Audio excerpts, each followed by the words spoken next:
wabarakatuh. Perkenalkan, nama saya Rina Widianini. Saya merupakan salah satu mahasiswi Universitas Pancasakti Bekasi. Dan fakultas yang saya pilih adalah Fakultas Ekonomi dan Bisnis. Prodi yang saya jalani saat ini adalah manajemen. Oke, baik. Jadi di sini saya akan menjelaskan mengenai emotional intelligence sesuai materi kita hari ini. Jadi kecerdasan emosional atau emotional intelligence, kemampuan seorang dalam mengendalikan emosi diri dan memahami emosi orang lain. Kecerdasan emosional ini penting untuk membuat kita juga lebih mampu mengontrol emosi, yang pada gilirannya juga mempengaruhi pikiran dan perilaku kita pada orang lain. Dengan kata lain, kecerdasan emosional ini juga akan meningkatkan keefektifan hubungan personal dengan orang lain yang mampu mengantarkan seorang menjadi pemimpin. Penting bagi seorang pemimpin untuk memiliki kepekaan empatik terhadap apa yang dirasakan orang lain, dan dia juga akan menyesuaikan gaya komunikasinya. Kecerdasan emosional ini pertama kali diperkenalkan oleh Edward Thorndike pada tahun 1930. Istilah yang pertama kali dipakai adalah kecerdasan sosial atau social intelligence, yang didefinisikan sebagai kecerdasan seseorang dalam mengelola hubungan sosial dengan orang lain. Kata emotional intelligence atau kecerdasan emosional sendiri pertama kali diperkenalkan oleh Wayne Payne pada tahun 1985 sebagai istilah baru untuk menggantikan social intelligence. Kemudian ada 3 pendekatan konsep kecerdasan emosional, yaitu yang pertama ability model, yang kedua trait model, yang ketiga adalah ability model dan trait model. Jadi yang ketiga itu adalah gabungan yang pertama dan kedua. Yang pertama, ability model. Yang pertama, konsep ability model diperkenalkan oleh Peter Salovey dan John Mayer, yang berpendapat bahwa kecerdasan emosional adalah suatu keterampilan atau skill yang bisa dilatih. Kemudian yang kedua adalah trait model. Pendapat lain disampaikan oleh Pat Brace yang mengatakan bahwa kecerdasan emosional bukanlah seperti keterampilan yang bisa dibentuk, tapi lebih pada karakter seseorang. Ini disebut sebagai trait model. Kemudian yang ketiga adalah ability model dan trait model. Jadi model ketiga diperkenalkan oleh Daniel Kahneman dalam bukunya Emotional Intelligence, menekankan kombinasi di antara keduanya, bahwa kecerdasan emosional ini gabungan antara keterampilan dan karakter. Jadi betul ada komponen yang sifatnya itu bawaan karakter seseorang, tapi banyak komponen lain yang bisa dilatih. Kemudian ada 5 komponen utama kecerdasan emosional. Yang pertama adalah self-awareness atau kesadaran diri untuk mengenali dan memahami berbagai tipe mood, emosi yang dirasakan seseorang. Yang kedua adalah self-regulation atau kemampuan dalam mengendalikan emosi, tidak terlalu reaktif menghadapi masalah yang datang. Kemudian yang ketiga, motivasi internal. Internal motivation adalah passion atau dorongan untuk bekerja bukan karena uang atau status. Yang keempat ada empati, yaitu kemampuan dalam memahami perasaan orang lain. Kemudian yang kelima adalah keterampilan sosial atau social skill, yaitu kecakapan dalam mengelola hubungan, membangun jejaringan dan hubungan pertemanan yang nyaman. Kemudian di sini ada Howard Gardner. Howard Gardner pada tahun 1970 memperkenalkan setidaknya ada 8 tipe kecerdasan yang dimiliki manusia. Apa saja? Yang pertama, kecerdasan dalam berlogika, matematika atau logika intelligence, terkait dengan kecerdasan dalam urusan hitung-menghitung. Kemudian yang kedua adalah kecerdasan interpersonal atau interpersonal intelligence, terkait dengan kemampuan seseorang yang berempati terhadap perasaan orang lain. Kemudian yang ketiga, kecerdasan intrapersonal atau intrapersonal intelligence, yaitu kemampuan seseorang dalam memahami diri sendiri, apa yang kita rasakan dan apa yang kita inginkan. Nah, kecerdasan interpersonal dan interpersonal ini yang erat kaitannya dengan kecerdasan emosional. Kemudian kecerdasan spiritual atau existential intelligence, yaitu kecerdasan seseorang dalam memahami hakikat hidup, dari mana kita berasal, bagaimana kita harus hidup, dan kemana kita setelah mati. Ini lebih ke percayaan, keagamaan. Kemudian yang kelima itu adalah kecerdasan spesial atau special intelligence, yaitu kemampuan seseorang dalam memvisualisasikan ruang. Misal, dimiliki oleh seorang arsitek atau insinyur bangunan.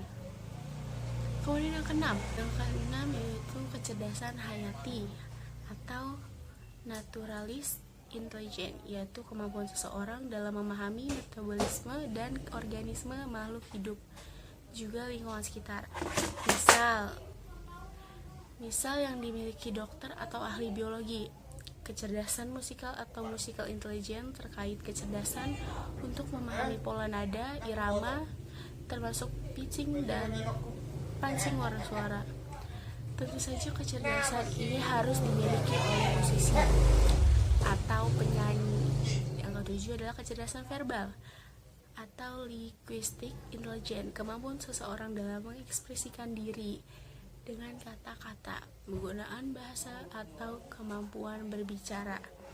Dan kedelapan adalah kecerdasan fisik atau bodily kinesthetic intelligence, kemampuan seseorang dalam mengorganisasikan gerakan tubuh dengan kuat dan cepat, misal yang dimiliki atlet olahraga.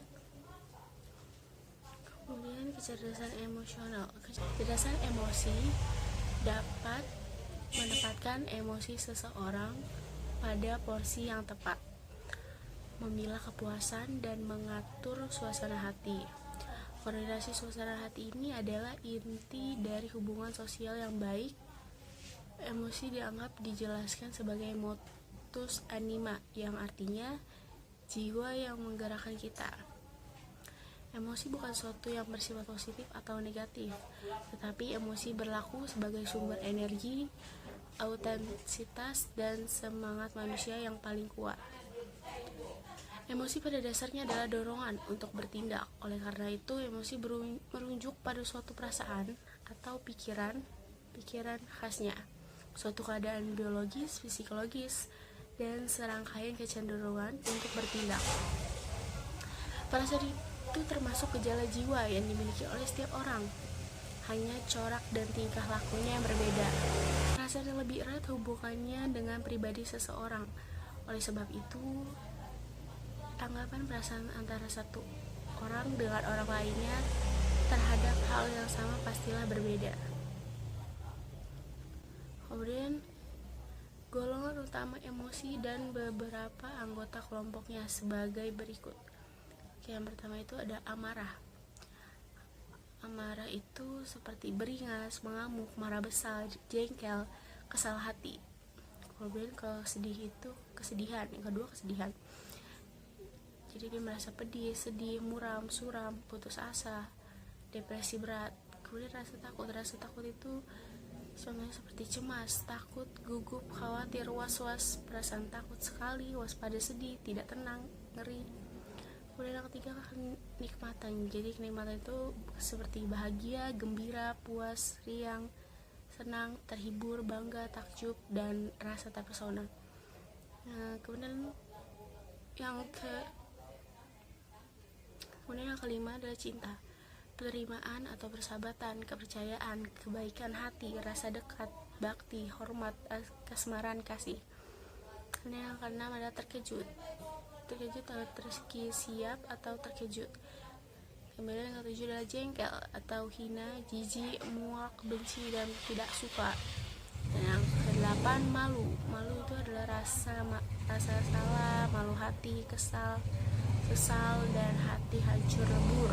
Kemudian yang dikatakan kecerdasan emosional itu mengenal emosi diri. Yang pertama adalah kesadaran emosi, tahu emosi mana yang sedang mereka rasakan dan mengapa. 2. Percaya diri, berani tampil dengan keyakinan diri, berani menyatakan keberadaannya. Yang B, mengelola emosi diri. Jadi mengelola emosi diri itu menangani perasaan agar perasaan dapat terungkap dengan pas. Kecakapan ini bergantung pula dengan kesadaran diri. Jadi mengelola emosi berhubungan dengan kemampuan untuk menghibur diri sendiri, melepas kecemasan, kemurungan, atau ketersinggungan dan akibat yang timbul karena gagalnya keterampilan emosional sadar. Dan mengelola emosi dalam kecerdasan emosional melahirkan kecakapan yang meliputi kendali diri. Jadi menurut Gleeman, orang yang cakap dalam kendali diri adalah mereka yang memiliki keterampilan berikut, yaitu mengelola dengan baik perasaan impulsif dan emosi yang menekan mereka. Kemudian yang kedua adalah orang yang memiliki kecakapan dalam sifat dapat dipercaya adalah bertindak menurut etika dan tidak pernah mempermalukan orang. Yang ketiga, orang yang memiliki kecakapan dalam kewaspadaan antara lain memenuhi komitmen dan mematuhi janji. Kemudian yang keempat adalah orang yang memiliki kecakapan adaptabilitas, antara lain terampil menangani beragamnya kebutuhan, bergeser prioritas, dan pesatnya perubahan. Selanjutnya adalah unsur yang berkaitan dengan motivasi. Dalam kecakapan emosi melahirkan kecakapan yang meliputi. Yang pertama adalah orang yang memiliki kecakapan dorongan untuk berprestasi mempunyai ciri-ciri sebagai berikut, yaitu berorientasi kepada hasil dengan semangat juang tinggi untuk meraih tujuan dan memenuhi standar. Dan yang kedua adalah orang yang memiliki kecakapan pada komitmen, mempunyai karakter sebagai berikut, yaitu siap berkorban demi pemenuhan sasaran perusahaan yang lebih penting. Yang ketiga, optimisme adalah mereka yang mempunyai keterampilan berikut, yaitu tekun dalam mengejar sasaran kendati banyak halangan dan kegagalan. Kemudian berkaitan dengan unsur pengenalan emosi orang lain dalam kecerdasan emosi yang meliputi memahami orang lain, pengembangan orang lain, dan mengatasi keragaman. Goleman menjelaskan pula dengan ciri sebagai berikut. Yang pertama, memahami orang lain. Mereka memiliki keterampilan sebagai berikut, yaitu memperhatikan isyarat-isyarat emosi, mendengarkannya dengan baik. Kemudian yang kedua, orang memiliki kecakapan dengan mengenal orang lain adalah orang yang mengakui dan menghargai kekuatan, keberhasilan, dan perkembangan orang lain. Dan yang ketiga adalah orang yang memiliki kecakapan dalam mendayagunakan keragaman adalah mereka yang hormat dan mau bergaul dengan orang-orang dari berbagai latar belakang. Kemudian yang terakhir adalah usaha-usaha meningkatkan kecerdasan emosional. Yang pertama itu dengan cara membuka hati, kemudian menjelajahi daratan emosi, dan bertanggung jawab terhadap diri sendiri. Sekian dari saya, terima kasih. Wassalamualaikum warahmatullahi wabarakatuh.